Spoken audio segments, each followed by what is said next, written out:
할렐루야! 오늘도 함께 예배하는 모든 성도님들께 진심으로 감사드립니다. 우리 함께 사도신경으로 신앙 고백하겠습니다. 나는 전능하신 아버지 하나님 천지의 창조주를 믿습니다. 나는 그의 유일하신 아들 우리 주 예수 그리스도를 믿습니다. 그는 성령으로 잉태되어 동정녀 마리아에게서 나시고 본디오 빌라도에게 고난을 받아 십자가에 못 박혀 죽으시고 장사된 지 사흘 만에 죽은 자 가운데서 다시 살아나셨으며 하늘에 오르시어 전능하신 아버지 하나님 우편에 앉아 계시다가 거기로부터 살아있는 자와 죽은 자를 심판하러 오십니다. 나는 성령을 믿으며 거룩한 공교회와 성도의 교제와 죄를 용서받는 것과 몸의 부활과 영생을 믿습니다. 아멘. 제가 한 번 더 기도하겠습니다. 하나님, 우리가 언제나 하나님을 예배하고 말씀을 읽고 기도하게 하심에 감사드립니다. 우리가 이 땅에서 살아가며 하나님께서 창조하신 놀라운 세상을 보고 감격하고 살아가게 하시고 우리 또한 그 안에 피조물로서 언제나 하나님의 뜻에 따라 살기를 원합니다. 우리를 인도하시고 우리를 긍휼히 여기셔서 우리가 오직 하나님과 더불어 기쁨으로 살아가는 지혜로운 성도가 되게 하여 주옵소서. 예수 그리스도의 이름으로 기도합니다. 아멘. 우리 함께 말씀 보도록 하겠습니다. 오늘 우리에게 주시는 말씀은 잠언 5장 15에서 17절입니다. 오늘 우리에게 주시는 말씀은 잠언 5장 15에서 17절 말씀입니다. 제가 봉독하겠습니다. 너는 네 우물에서 물을 마시며 네 샘에서 흐르는 물을 마시라. 어찌하여 네 샘물을 집 밖으로 넘치게 하겠으며 네 도랑물을 거리로 흘러가게 하겠느냐. 그 물로 너에게만 있게 하고 타인으로 더불어 그것을 나누지 말라. 아멘. 우리 성도님들께 묻겠습니다. 안다는 것과 깨달았다는 것의 차이점은 무엇일까요? 쉽게 설명하자면 아는 것은 정말 내 머릿속에 지식으로서 아는 것이고 깨닫는다는 것은 몰랐던 것을 알게 되는 것입니다.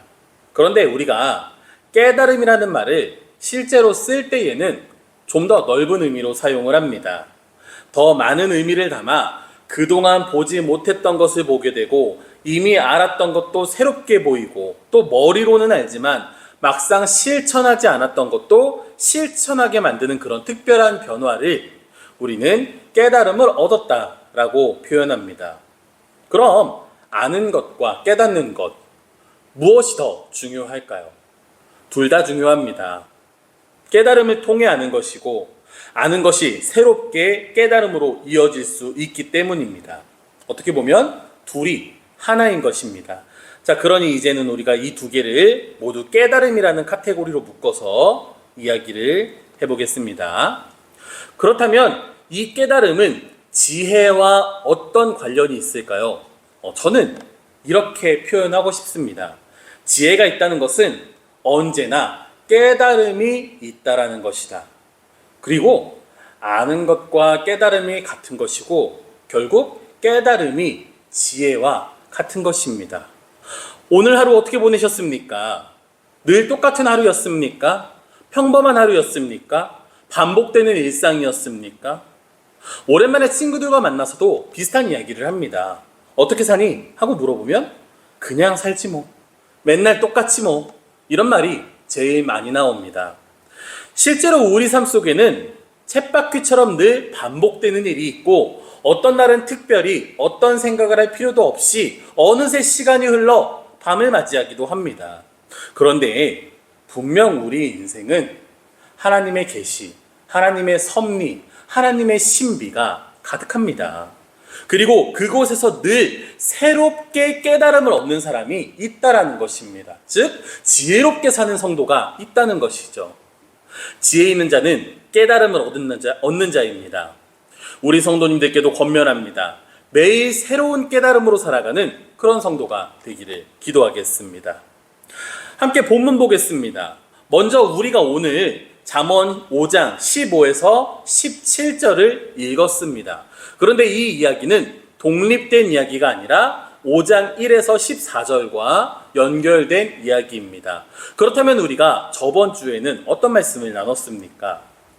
음녀의 자리로 가서는 안 된다. 그리고 음녀의 자리로 가는 것은 우리를 파멸로 이끌 것이다 라고 솔로몬 왕이 경고하였고 우리에게 지혜를 가르쳤습니다.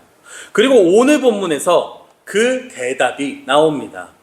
남의 우물에서 물을 마시지 말고 너의 우물물만 마셔라. 그리고 너의 우물도 타인과 나누지 말라는 것입니다. 이 물을 많은 의미로 설명할 수 있겠으나 간단하게 이해해 보자면 고대 이스라엘과 주위 국가들에게 있어서 우물이라는 것은 생명수였습니다. 우물을 두고 전쟁을 벌이기도 하였습니다. 그런데 오늘 솔로몬 왕이 말하는 것은 이미 내가 가진 우물이면 충분하다는 것입니다. 우리가 음녀의 자리로 가면 파멸을 맞이하는데 그 자리로 가지 않고 내 우물에 만족하면, 내가 가진 것에 만족한다면 그럴 일이 없다라는 뜻입니다. 그리고 우리가 가진 것이 충분하다라는 표현입니다. 그런데 이거 우리 성도님들과 지금까지 많이 나눴던 이야기입니다. 우리는 이미 가진 것이 있는데 항상 부족한 것, 항상 내 것이 아닌 것에만 관심을 갖고 시선을 맞춘다. 그래서 이미 내가 가진 것을 누리지 못하고 스스로 괴로움 속에서 몸부림친다. 우리 이런 이야기 많이 나눴습니다. 다시 한번 권면합니다. 하나님께서는 이미 우리에게 값없는 은혜를 베푸셨습니다. 그러므로 내게 주어진 것을 누릴 수 있는 성도가 되기를 소망합니다. 그리고 우리가 이 본문을 읽고 묵상하며 또 하나 기쁜 것이 있습니다. 바로 솔로몬 왕이 경험하고 깨달은 이 지혜를 우리는 이미 알고 있었다는 것입니다. 솔로몬 왕이 왜 잠언을 쓰고 이 말을 아들들에게 그리고 우리들에게 전하고 있습니까? 지혜롭지 못해서 스스로 괴로움 속에 빠뜨리고 있으니 지혜를 전하기 위해 쓴 글입니다. 그런데 이미 우리는 알고 있습니다. 우리를 이처럼 지혜롭게 하신 하나님께 그저 감사할 일뿐인 것 같아요. 그러나 교만해서는 안 됩니다. 이어서 16절을 보면 어찌하여 너의 샘물을 집 밖으로 넘치게 하고 너의 도랑물을 거리로 흘러가게 하겠느냐라고 솔로몬 왕이 우리들을 타박하고 있습니다. 이는 너무나 상식적인 말입니다. 우리에게 소중한 생명수, 목숨줄인 우물이 있는데 이 물을 그저 밖으로 흘러 넘치게 둔다면 그처럼 어리석은 일이 없을 것입니다. 심지어 길거리에 뿌리고 낭비한다면 정말 바보 같은 일을 하는 것입니다. 그런데 우리 삶 속엔 과연 이런 일이 없을까요?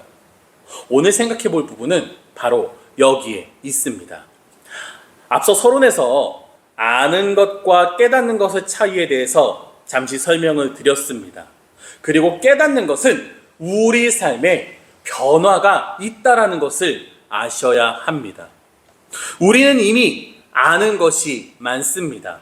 그런데 그것이 내 삶에 실천하지 않는다면 우리는 지혜롭지 않은 것이고 깨달음을 얻지 못한 것입니다.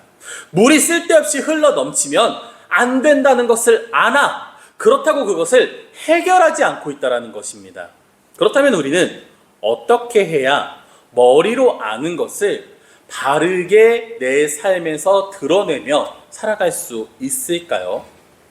그렇기에 우리에게 필요한 것이 바로 노력입니다.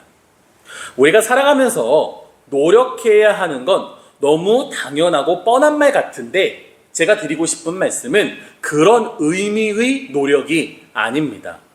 우리는 전지전능하신 하나님을 믿는 성도입니다. 그리고 하나님께서는 절대적이시고 완전하신 분입니다. 그렇기 때문에 우리는 하나님께 따로 해드릴 수 있는 것이 없습니다. 죄의 값을 우리 스스로 치를 수도 없고 우리가 종종 말로는 하나님께 영광을 올려드린다라고 하지만 하나님께서 이미 온전하신데 대체 무슨 영광을 더 받으셔야 하겠습니까? 오직 하나님께서 우리에게 아무런 값없이 은혜를 주시고 사랑을 주시고 복을 주시는 것이십니다. 그런데 이러다 보니 우리는 노력을 하지 않습니다. 왜? 노력은 원론적으로 아무것도 아닌 것이니까. 그래서 우리 성도님들께 권면합니다. 신앙생활을 노력하시기 바랍니다. 단순하게 말하면 예배하고자 노력하고 기도하고자 노력하고 성경 읽고자 노력하는 것도 중요합니다. 그리고 더 나아가 하나님께서 나에게 허락하신 삶을 충실히 살고 또 하나님께서 우리와 함께 하심을 기억하며 내게 주시는 깨달음은 무엇이 있을까? 이런 것들을 알기 위해 고군분투하는 것, 이것도 노력입니다. 이것도 신앙생활입니다. 이것도 깨달음입니다. 이것도 지혜입니다. 좀 더 구체적으로 말해 보겠습니다. 성실히 살기 위해 규칙적으로 생활하는 것, 늦잠 자지 않는 것, 오늘은 유튜브를 보기보단 책 한 글자 더 읽어 지식을 배우는 것, 오늘은 게으름을 피우고 싶지만 다른 사람들과 교제하며 또 다른 세상을 간접 경험하는 것, 이런 것 또한 노력입니다. 깨달음이고요, 신앙생활이고 지혜입니다.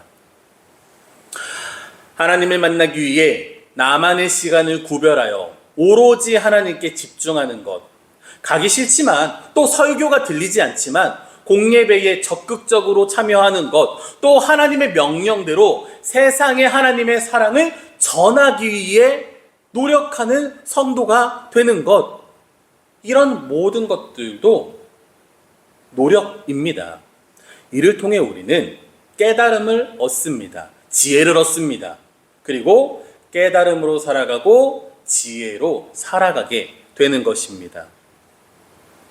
생명수와 같은 우물물이 당연히 밖으로 흘러넘치는 것은 잘못됐다고 우리는 이미 머리로 알고 있습니다. 입으로는 아니라고, 틀렸다고 말합니다. 그런데 막상 낭비되고 있는 저 생명수를, 흘러넘치는 물을 쳐다만 보고 있는 게 아니라 빠르게 해결하고 조치할 수 있는 내가 되어야 됩니다. 그러기 위해선 노력해야 합니다. 정리해서 권면합니다. 우리 신앙의 핵심은 믿음입니다. 그러나 노력이 빠져서는 안 됩니다. 노력으로 세우는 신앙생활이 되기를 원합니다.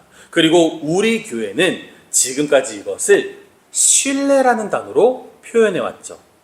하나님을 신뢰하는 성도가 되기를 진심으로 소망합니다. 마지막입니다. 17절입니다. 17절에서는 이렇게 말합니다. 그 물을 너에게만 있게 하지 말고 다른 사람, 타인과 더불어 그것을 나누지 말아라. 오늘 본문에서 솔로몬 왕이 마지막으로 가르쳐 주는 지혜는 나누지 말라는 것입니다. 말만 들었을 때는 굉장히 도발적이고 공격적인 가르침인 것 같습니다. 우리는 희생하고 헌신하는 신앙을 배웠습니다. 하나님과 더불어 이웃과 함께 살아가야 한다고 배웠습니다. 그런데 왜 나누지 말라는 것일까요? 사실 더 자세히 설명하지 않아도 우리 성도님들께서는 이미 다 알고 계십니다. 이는 단순히 사랑을 나누는 것 또는 이웃과 함께 화목하지 말라는 것이 아니라 내가 누릴 것을 온전히 누리며 내가 바로 서야 한다라는 표현입니다. 분명 우리 주변에도 있는 것 같아요. 너무나 선하시고 너무나 사랑이 넘치셔서 자기에게 필요한 일뿐 아니라 주위 사람들에게 많은 것들을 베푸시는 분들이 계십니다. 너무나 좋은 일인데, 그런데 때로는 그것이 너무 과해서 자기 스스로를 돌보지 못하고 자신이 무너지는 경우들을 보았습니다. 이는 분명 옳은 일이 아닙니다. 우리 성도님들께 권면합니다. 나를 돌볼 수 있는 성도가 되기를 바랍니다. 저도 하나님의 종으로서 늘 스스로 다짐해 왔던 것이 있습니다. 에스더의 고백처럼 죽으면 죽으리라. 그러면서 제 한 몸 불살라 하나님의 일에 전념해 왔습니다. 그런데 큰 문제가 생기더라고요. 차라리 한 번에 확 죽어버렸으면, 순교해버렸으면 멋질 텐데 그냥 몸이 망가지기만 합니다. 그래서 하나님의 일은 하지 못하고 오히려 다른 사람들에게 나를 챙겨달라고 도움을 구해야만 하더라고요. 물론 하나님께서 우리에게 새 힘을 주시고 하나님의 능력으로 해내는 신앙이 필요합니다. 하나님께서는 불가능이 없으시고 하나님께서는 언제나 우리를 지켜 돌보십니다. 그런데 나 자신을 돌보고 내가 내 것에 만족할 줄 알고 누릴 줄 알고 그리고 신앙생활하는 것 또한 정말 중요한 것입니다. 그것이 깨달음이고 그것이 지혜입니다. 오히려 그럴 때 더 성숙한 신앙생활을 할 수 있는 것입니다. 오히려 그럴 때 더 큰 하나님의 일에 충성되이 참여할 수 있다는 것을 기억해 주시기 바랍니다. 마무리하겠습니다. 오늘 솔로몬 왕은 우리에게 세 가지를 말했습니다. 첫째, 내 우물물을 마시십시오. 이미 하나님께서 우리에게 충분히 주셨습니다. 남의 것을 탐하기 전에 내가 가진 것을 먼저 누리시기 바랍니다.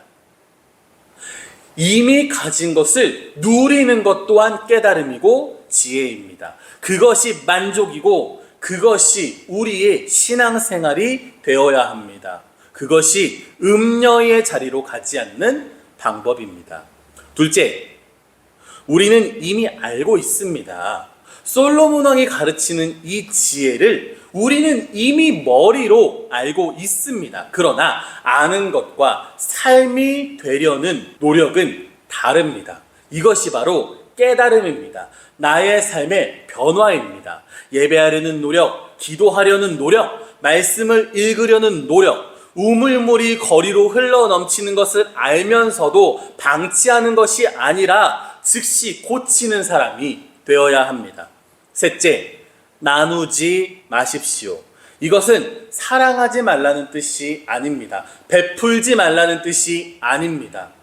나 스스로를 무너뜨리면서 다른 이들에게 잘해주는 것이 온전한 신앙은 아니라는 것입니다. 하나님은 나도 사랑하십니다. 그러니 내가 온전하기를 바라십니다. 나를 세우시기 바랍니다. 나를 돌보시기 바랍니다. 오히려 그럴 때 하나님의 일도 더 잘할 수 있고요. 사람들도 더 크게 사랑하고 베풀 수 있습니다. 오늘 우리가 나눈 깨달음과 지혜를 반드시 기억해 주시기 바랍니다. 제가 기도하겠습니다. 우리에게 언제나 깨달음을 허락하시는 하나님, 우리가 오늘도 솔로몬 왕의 잠언을 통해 지혜를 배웠습니다. 우리에게 매일 깨달음을 주옵소서. 그리하여 머리로만 아는 것이 아니라 내 삶으로 살아내는 신앙이 되게 하여 주옵소서. 그리고 남의 것을 탐하는 것이 아니라 내 우물을 먼저 누릴 수 있는 지혜를 허락하시고, 그리고 그 우물물이 거리에 넘쳤을 때 말로만 잘못됐다 하는 것이 아니라 그것을 바로잡을 수 있도록 노력하는 성도가 되게 하여 주옵소서. 또한 우리는 분명 세상에 하나님의 사랑을 전하고 하나님의 나라를 세워야 하는 줄 압니다. 그러나 나누지 않고 내가 먼저 바로 서는 것, 나 스스로를 돌볼 줄 아는 것을 배워 성숙한 성도가 되게 하여 주옵소서. 그리하여 우리가 더 큰 하나님의 일에 참여하는 성도 되게 하여 주옵소서. 예수 그리스도의 이름으로 기도합니다. 아멘. 우리 마지막으로 주기도문으로 함께 기도하고 예배 마치겠습니다. 하늘에 계신 우리 아버지, 아버지의 이름을 거룩하게 하시며 아버지의 나라가 오게 하시며 아버지의 뜻이 하늘에서와 같이 땅에서도 이루어지게 하소서.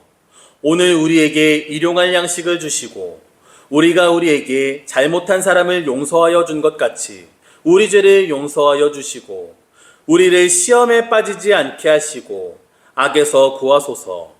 나라와 권능과 영광이 영원히 아버지의 것입니다. 아멘.